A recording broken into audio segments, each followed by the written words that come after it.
नमस्कार दोस्तों। गाजियाबाद की एक सोसाइटी की एक घटना आपको पता चली होगी। 3 बच्चियां कोरियन गेम खेलने की आदी थीं। उसके बाद उन तीनों बच्चियों ने अपनी जिंदगी के साथ क्या किया, हालांकि उसमें कई और खुलासे हो रहे हैं। लेकिन आज हम बात करेंगे जो तमाम दर्शकों के सवाल हैं, तमाम लोगों के मन में है कि उनके बच्चे भी मोबाइल एडिक्ट होते जा रहे हैं। मोबाइल का एडिक्शन कैसे छूटेगा और ये लत कितनी खराब है। दोस्तों, आप देखते होंगे घरों में इन दिनों छोटे छोटे बच्चे हाथों में मोबाइल लेकर घूमते रहते हैं। घर वाले भी खुश होते हैं कि हमारा बच्चा मोबाइल के बारे में हमसे ज्यादा जानता है, लेकिन उन्हें इस बात का इल्म नहीं होता कि वो ये कहकर अपने बच्चों की जिंदगी के साथ कितना बड़ा खिलवाड़ कर रहे हैं। दोस्तों, 2019 में WHO यानी वर्ल्ड हेल्थ ऑर्गेनाइजेशन की एक रिपोर्ट आई थी जिसमें यह जिक्र किया गया था कि छोटे बच्चों के लिए मोबाइल का स्क्रीन टाइम कितना होना चाहिए। उस रिपोर्ट के मुताबिक 2 साल तक के बच्चों को मोबाइल से बिल्कुल दूर रखना चाहिए। उनको मोबाइल दिखाना भी नहीं चाहिए, क्योंकि इससे उनके मानसिक और शारीरिक विकास पर असर पड़ता है। लेकिन आप जानते हैं कि छोटे छोटे बच्चे भी खूब फोन देखते हैं। मम्मियां ये कहती हैं कि छोटे बच्चे को फोन दिखा दो तो वो दूध पी लेता है, लेकिन उन्हें ये नहीं पता कि ये कितना नुकसान कर रहा है। आप देखते होंगे कि बच्चे गेम खेलने के आदी हो जाते हैं, वो ऑनलाइन गेम खेलते हैं और इस वजह से मोबाइल उनकी जिंदगी का एक बड़ा हिस्सा बन गया है। इसको लेकर एक बड़ी बहस चल रही है, लेकिन जो सवाल लोगों का है कि मोबाइल एडिक्शन को कैसे पहचानें, इसको कैसे दूर करें। WHO के मुताबिक जो गाइडलाइन सामने आई थी उसमें कहा गया था कि 2 साल से ऊपर के जो बच्चे हैं उनके लिए मोबाइल का जो स्क्रीन टाइम है वो आधे घंटे से ज्यादा नहीं होना चाहिए, और जो 5 साल के बच्चे हैं या उससे ऊपर के बच्चे हैं उनके लिए दिन में 1 घंटे से ज्यादा का स्क्रीन टाइम नहीं होना चाहिए, और ये भी लगातार ना हो, अलग अलग शिफ्ट्स में हो।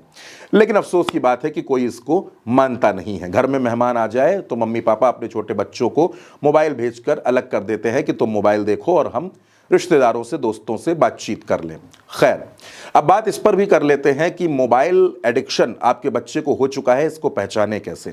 आप अगर अपने बच्चे से मोबाइल छीन रहे हैं, उसको मोबाइल नहीं दे रहे हैं और उस वक्त उसका व्यवहार चिड़चिड़ा हो रहा है, उसको गुस्सा आ रहा है, वो दिन भर जहां भी कहीं बाहर से आता है, स्कूल से आता है, अपनी ट्यूशन से वापस आता है और फिर वो मोबाइल ढूंढना शुरू कर देता है, मोबाइल के बिना वो खाना नहीं खा रहा है, तो आप समझ लीजिए कि आपका बच्चा मोबाइल एडिक्शन के शिकार में है। लेकिन यह भी कहा जाता है कि छोटे बच्चों से अचानक फोन नहीं छीनना चाहिए।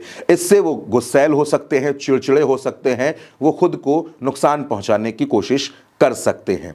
इसलिए छोटे बच्चों अगर फोन देख भी रहे हैं तो कोशिश करिए कि आप उनके साथ जरूर बैठिए। वो क्या देख रहे हैं, कितनी देर देख रहे हैं, वो देखने में उनके एक्सप्रेशंस क्या हैं, उनको कैसा लग रहा है, इस पर भी गौर करते रहें।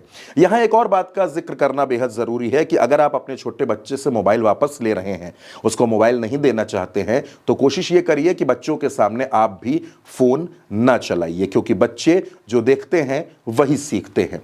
छोटे बच्चे इन दिनों न बाहर खेलने जाते हैं, न अपनी कॉलोनी में, मोहल्ले में जाते हैं, उनका पूरा ध्यान फोन पर लगा रहता है। इस वजह से 2 नुकसान होते हैं। पहला, उनका मानसिक विकास नहीं हो सकता, उनके सोचने का दायरा सीमित हो जाता है, और दूसरा, उनका शारीरिक विकास भी धीमी गति से होता है।